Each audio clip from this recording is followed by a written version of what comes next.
E olha, uma pesquisa revela que o número de desligamentos por mortes no mercado de trabalho dobrou durante a pandemia em Rondônia. Os números são do DIEESE, Departamento Intersindical de Estatística e Estudos Socioeconômicos. Rondônia lidera o ranking. Em 2020, entre janeiro e abril, houve apenas um desligamento por morte no estado.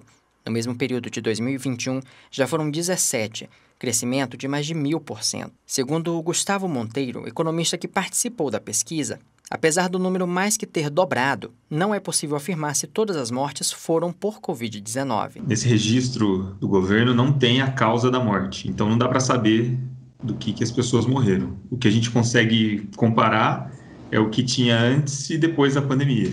Como teve um aumento substancial, é possível que boa parte desse aumento das mortes seja resultado da Covid. O levantamento foi feito com base em dados do CAGED, o Cadastro Geral de Empregados e Desempregados do Ministério da Economia. Os dados do governo federal não mostram, por exemplo, a causa da morte. Mas outro dado preocupante é relacionado aos trabalhadores da educação.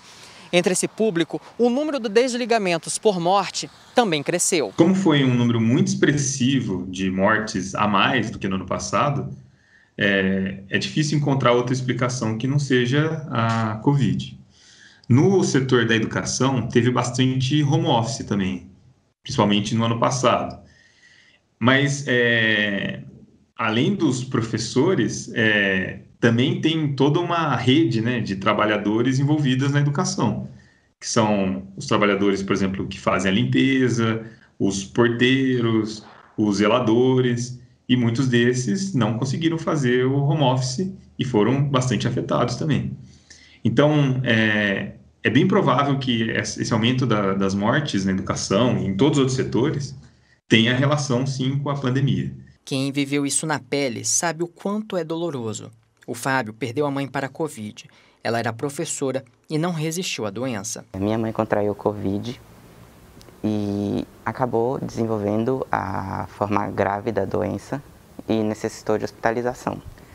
Nesse momento, todos os leitos ainda estavam disponíveis, as equipes médicas ainda não estavam sobrecarregadas, ainda haviam leitos disponíveis tanto de UTI quanto de enfermaria, e ela recebeu os atendimentos médicos devido, evoluiu para a forma mais grave ainda, necessitou de ir para a UTI, mas mesmo assim não resistiu e acabou falecendo, coincidentemente ou não, no dia do aniversário dela, 12 horas após o horário do nascimento dela, o que é muito, enfim, mais doloroso ainda.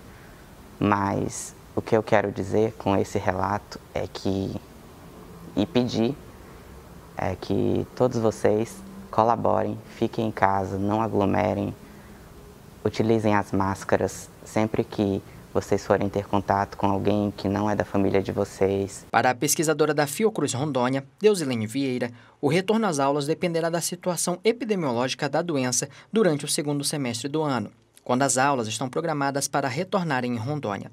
Isso porque, apesar do avanço da imunização, os alunos ainda não foram vacinados. Dependendo da situação, se esse perfil não mudar ou tiver uma mudança drástica, como, por exemplo, aumento do número de casos, o ideal é a gente recuar numa decisão como essa, porque apesar de ter os profissionais imunizados, eu vou ter os alunos, né?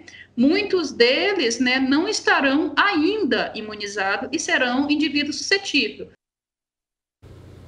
Pois é. É sempre bom ouvir os especialistas, né? E às vezes uma decisão política, né? E claro, com a melhor das intenções, ela precisa sempre ser acompanhada e se ouvir quem pode colaborar e falar tecnicamente sobre a questão. Vamos aguardar, vamos ver o que vai acontecer daqui para lá. A maioria dos estados já está começando, né? Mas cada lugar é um lugar. Aqui, por exemplo, nós somos campeões em mortes por Covid desse país. Então, o nosso caso tem que ser bem analisado, bem estudado, né? Vamos ver o que vai acontecer e vamos ver como é que as coisas acontecem daqui para lá.